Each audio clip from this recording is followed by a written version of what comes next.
નર્મદા જિલ્લાના ગરુડેશ્વર તાલુકાના ચીચડિયા ગામથી કેવડિયા એકતાનગર સુધીનો રોડ રોયલ્ટી ચોરી કરીને ભારે વાહનો ચલાવતા કોન્ટ્રાક્ટરો માટે ઘી કેરા સમાન। ગત વર્ષે ગુજરાતના ખેડા જિલ્લામાં એક જર્જરિત પુલ તૂટી જવાથી કેટલાક લોકોના જીવ ગયા હતા। એ અકસ્માત પછી નર્મદા જિલ્લાના રોડ ખાતાના સરકારી અધિકારી દ્વારા નસવાડી, તણખલા, ચીચડિયાથી કેવડિયા એકતાનગર સુધીના રોડ પર આવેલા નબળા પુલ અને નાળાની ચકાસણી કરીને આ રોડ પર ઓવરલોડ વાહનની અવરજવર પર પ્રતિબંધ લગાવીને લોખંડના બેરીગેટ ઊભા કરી દેવામાં આવ્યા હતા, પણ ભૂમાફિયા દ્વારા બેરીગેટ તોડી દેવામાં આવ્યા છે।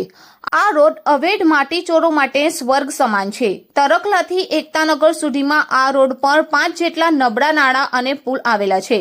નર્મદા જિલ્લાના સરકારી અધિકારી દ્વારા આ નાળા અને પુલ પરથી 10 ટનથી વધારે ભારે વાહન પસાર કરવા પર પ્રતિબંધ લગાવી દેવામાં આવ્યો છે।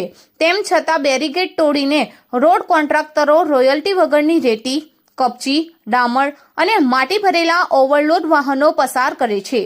કેવડિયા અને એકતાનગરથી આ રોડ એમપી મધ્યપ્રદેશ સુધી જાય છે અને એમપીથી મોટી સંખ્યામાં સ્ટેચ્યુ ઓફ યુનિટી જોવા માટે પ્રવાસીઓ આ રોડથી આવે છે।